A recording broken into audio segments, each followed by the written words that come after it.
श्री गणेशाय नमः।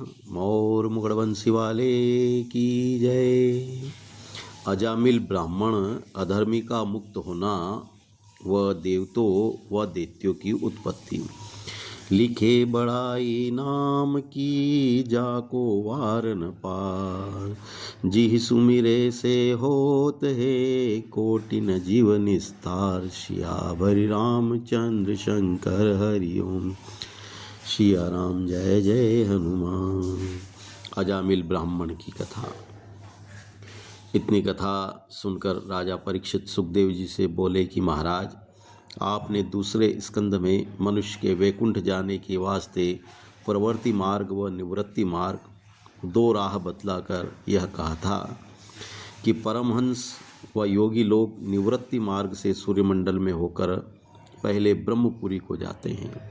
कुछ दिन वहाँ ब्रह्मा के साथ रहकर उनकी मुक्ति होती है और जो जीव माया के गुणों से बारंबार जन्म व मरण को प्राप्त होते हैं, वह जीव प्रवृत्ति मार्ग से पहले चंद्रमंडल में जाकर अपने कर्मानुसार स्वर्गादिक का सुख भोगने उपरांत फिर संसार में जन्म लेते हैं।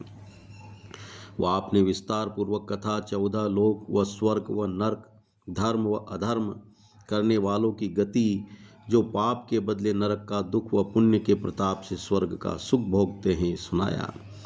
वह सब वृतांत राजा स्वयंभु मनु व प्रियव्रत व उत्तानपाद व देहुति व ध्रुव आदि उनके संतान व सातों द्वीप व नवखंड व सातों समुद्र व विस्तार पृथ्वी व भूमंडल आदि का वर्णन किया।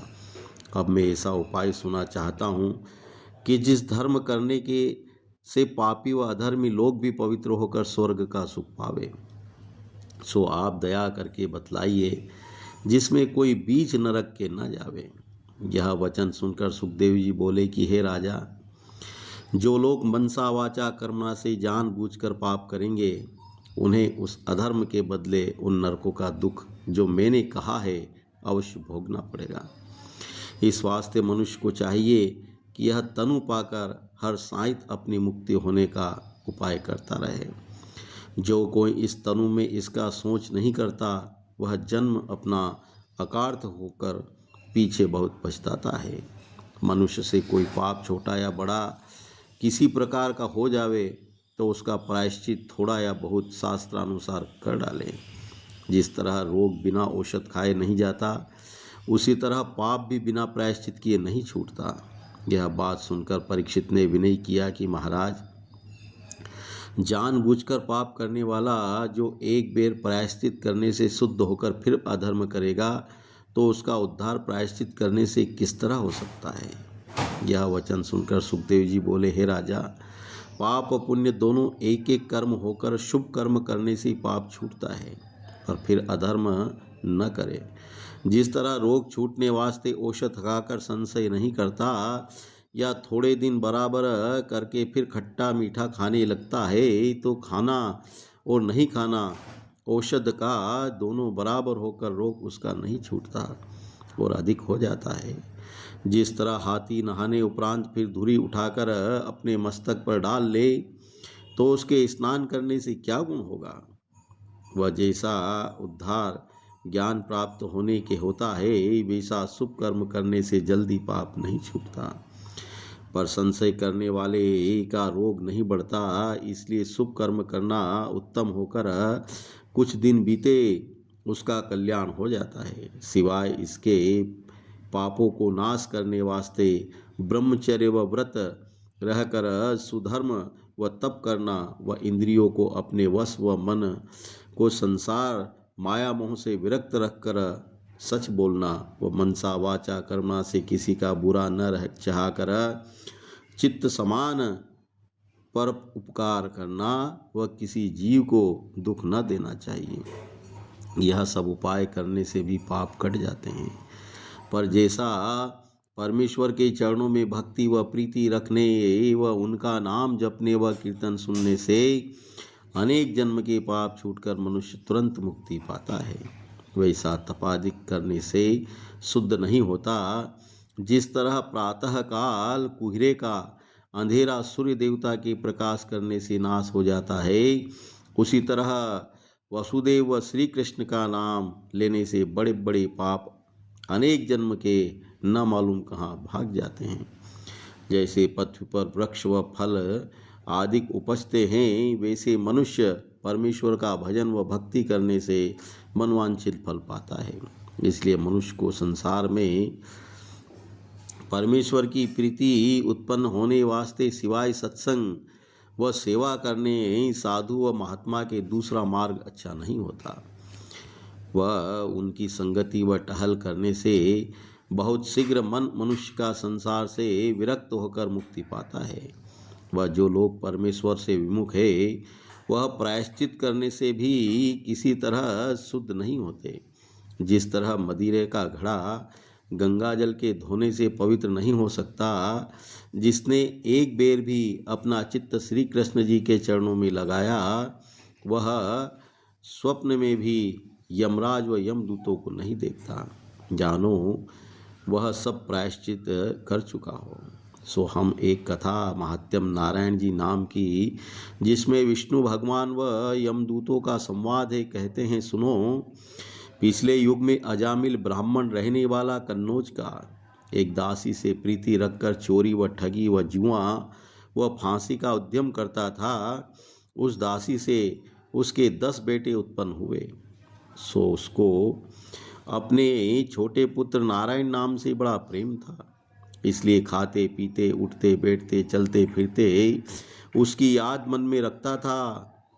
जब इसी चलन व व्यवहार में 88 वर्ष की अवस्था हुई व उसके मरने का समय आया, तब 3 यमदूत भयानक रूप मुग्दर व फांसी लिए उसे उसका प्राण लेने वास्ते आए। वह गले में फांसी डालकर खींचने लगे। तब अजामिल ने उनका भयानक रूप देखते ही घबराकर जैसे नारायण नाम अपने पुत्र को चिल्लाकर पुकारा, वैसे अंत समय नारायण नाम लेने के प्रताप से विष्णु भगवान की आज्ञा अनुसार 4 दूत श्याम रंग चतुर्भुज शंख व चक्र गदा पद्म धारण किए, बड़े तेजवान सुवर्ण की छड़ी लिए हुए उसके पास पहुंचकर यमदूतों से बोले, तुम हमारे सामने इनको दुख देकर धर्मराज के यहाँ नहीं ले जा सकते। यह बात सुनकर यमदूतों ने कहा कि सुनो मित्र, इस ब्राह्मण ने बहुत पाप इस संसार में किए हैं। सो अधर्मी वह पापों का दंड धर्मराज सदा करते हैं, इसलिए हम उनकी आज्ञा अनुसार इसे नरक में ले जाएंगे। तुम्हें नारायण जी के दूत होकर ऐसे अधर्मी के पास आना व हमको ले जाने से मना करना उचित नहीं है। यह वचन सुनकर विष्णु के दूत बोले कि तुम लोग धर्मराज के दूत होने पर भी यह नहीं जानते कि किस मनुष्य को सुख देना चाहिए व कौन मनुष्य दुख देने योग्य है। इसलिए धर्म व अधर्म का वृतांत व रूप हमें बतलाओ कि किस पाप करने वाले को दंड देना चाहिए व कौन कर्म करने से मनुष्य सुख देने योग्य होता है। यमदूत बोले कि जो वचन वेद व शास्त्र व शुभ कर्म में लिखा है उसे धर्म, और जो अशुभ लिखा है उसको अधर्म समझना चाहिए। किस वास्ते कि वेद व शास्त्र का वचन नारायण जी की आज्ञा अनुसार होकर पाप व पुण्य करने के साक्षी सूर्य व चंद्रमा व अग्नि व दिन व रात्रि, दिशा व वायु आदि देवता है। उन्हीं लोगों से धर्म का हाल पूछकर मनुष्य को दुख व सुख दिया जाता है। ऐसा कोई जीव संसार में नहीं होगा जिसे चलते फिरते उठते बैठते पाप व पुण्य न होवे।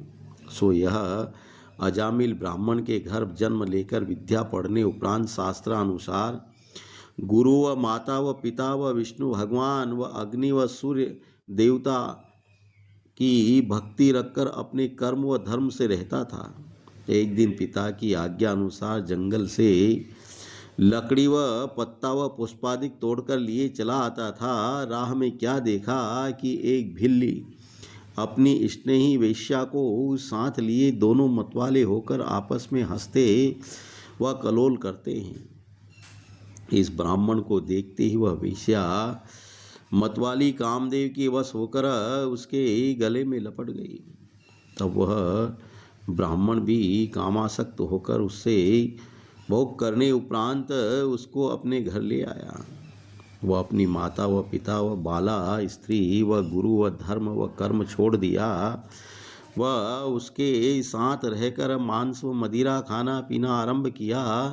सो थोड़े दिनों में सब धन अपने पिता का फूंक कर फिर चोरी व ठगी व जुआ व फांसी का उद्यम करके अपना कुटुंब पालने लगा। इस वास्ते हम ऐसे महापापी को यमराज के यहाँ लेने आए हैं, जिसमें अपने कुकर्मों का वहाँ दंड पाकर शुद्ध हो जावे। विष्णु के दूतों को परमेश्वर के माप नाम की महिमा वर्णन करना। सुखदेव जी ने कहा, हे राजन, यमदूतों से अजामिल के अधर्म करने का हाल सुनकर विष्णु भगवान के दूत बोले कि धर्मराज के यहाँ बड़ा अंधेर है, कुछ न्याय नहीं होता। किस वास्ते कि उनके दूत बिना अपराध साधु लोगों को भी दुख देते हैं। जब धर्मराज सब पाप व पुण्य हाल जानने पर भी ऐसा अन्याय करेंगे तो संसारी काम जिसमें कोई अपने धर्म व अधर्म का हाल नहीं जानता किस तरह चलेगा। जिसके विश्वास पर कोई गोद में सिर रखकर सोवे वही उसका सिर काट ले, या माता व पिता अपने पुत्र को विष दे तो रक्षा उसकी कौन कर सकता है।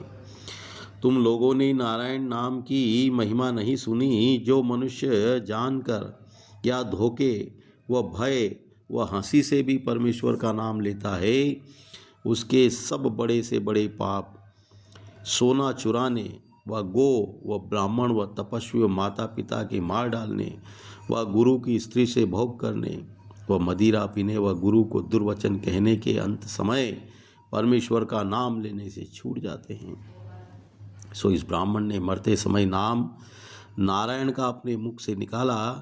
कदाचित उसके पुत्र का नाम था तो क्या संदेह है। उसी नाम लेने के प्रताप से अनेक जन्म का पाप छूटकर वह ब्राह्मण वैकुंठ जाने योग्य हुआ। उस नाम लेने व पाप छूटने उपरांत फिर इसने कोई अपराध नहीं किया जो दंड देने योग्य हो। वो नारायण नाम लेने से कोई प्रायश्चित पापों का छुड़ाने वाला संसार में नहीं होता। कदाचित किसी यज्ञ व तप व होमादिक में भूल हो जावे तो राम व कृष्ण का नाम लेने से वह शुद्ध हो जाता है। कोई तीर्थ व व्रत व नियम व तप व जप व यज्ञ होम व दान धर्म राम नाम लेने के तुल्य नहीं हो सकता। जो मनुष्य नारायण नाम 4 अक्षर मुख से निकालता है उसको परमेश्वर अर्थ धर्म काम मोक्ष चारों पदार्थ देते हैं। बड़े बड़े योगी व मुनीश्वरों ने परमेश्वर के नाम का महात्म्य सबसे श्रेष्ठ लिखा है। उनका नाम लेने व कथा सुनने व भक्ति करने से अनेक जन्म के पाप छूट जाते हैं। जिस तरह संसार में 10-20 मनुष्य एक जगह बैठे हो व उनमें से किसी का नाम लेकर कोई पुकारे तो वह मनुष्य उसकी ओर आंख उठाकर अवश्य देखता है। उसी तरह परमेश्वर त्रिलोकीनाथ ने अजामिल के नारायण नाम पुकारने पर आंख उठाकर देखा था। जिस तरह मनुष्य का रोग दवा जानकर वह अनजान में दोनों तरह खाने से छूट जाता है, वो एक चिंगारी अग्नि की बड़े ढेर रुई व लकड़ी को क्षण भर में जला देती है, उसी तरह एक बेर नारायण नाम लेने से अनेक पाप रुई व लकड़ी के समान जलकर छूट जाते हैं। वह परमेश्वर ने वेद में ऐसा कहा है कि कोई मेरा नाम लेवे उसे मैं कृतार्थ कर देता हूँ। जिस तरह वन में व्याघ्र की बोली सुनकर हिरण भाग जाते हैं, उसी तरह राम नाम मुख से निकलते ही पाप मारे डर के शरीर से निकलकर भाग जाते हैं। जब विष्णु भगवान के दूतों ने ऐसी ऐसी बातें कहकर यमदूतों को वहाँ से निकाल दिया, वह 4 भुजा वाले दूतों का दर्शन करने से अजामिल को ज्ञान व वैराग्य उत्पन्न हुआ। तब वह महिमा नाम परमेश्वर की सुनने वह समझने उपरांत बहुत पछताकर कहने लगा कि देखो, मैंने ब्राह्मण के घर में जन्म पाकर अपना कर्म व धर्म छोड़ दिया। वह दासी के वश रहकर आयुर्दा अपने कुकर्म में बिताई। इन साधुओं के आने से मेरा प्राण बचा। नहीं तो यमदूत ना मालूम मुझको कैसा दुख देते। जिसे नारायण नाम लेने के प्रताप से मेरा कल्याण हुआ, अब आयुर्बल पर्यंत परमेश्वर का नाम जप कर अपना जन्म सुधारूंगा। जब अजामिल इस तरह पछताने लगा, वह पार्षद व विष्णु भगवान के वहाँ से अंतर्ध्यान हो गए। तब अजामिल ने उसी समय चित्त अपना संसारी माया मोह से विरक्त कर दिया। वह पार्षदों के दर्शन करने के प्रताप से 1 वर्ष आयुर्धा उसको और मिली। सो वह हरिद्वार में जाकर अपने सच्चे मन से परमेश्वर का ध्यान व स्मरण करने लगा। जब उसको वहाँ 1 वर्ष ध्यान व भक्ति करते हुए बीता, तब वैकुंठ से अति उत्तम विमान उसके पास आनकर उतरा। सो वह उस विमान पर चढ़कर गाता बजाता वैकुंठ को चला गया। वह चतुर्भुजी रूप होकर वहाँ रहने लगा। यह हाल देवता व ऋषीश्वर देखकर उसकी बड़ाई करने लगे। इतनी कथा सुनाकर सुखदेव जी बोले कि हे राजन, देखो ऐसे ही महापापी ने बेटा के धोखे नारायण जी का नाम मुख से लिया था, सो ऐसी पदवी को पहुँचा। जो कोई संसार से विरक्त होकर हरि भजन करता है, उसकी गति क्या कहना चाहिए। उनका भक्त नरक में कभी नहीं जाता। मौर मुगड़वंशी वाले की जय।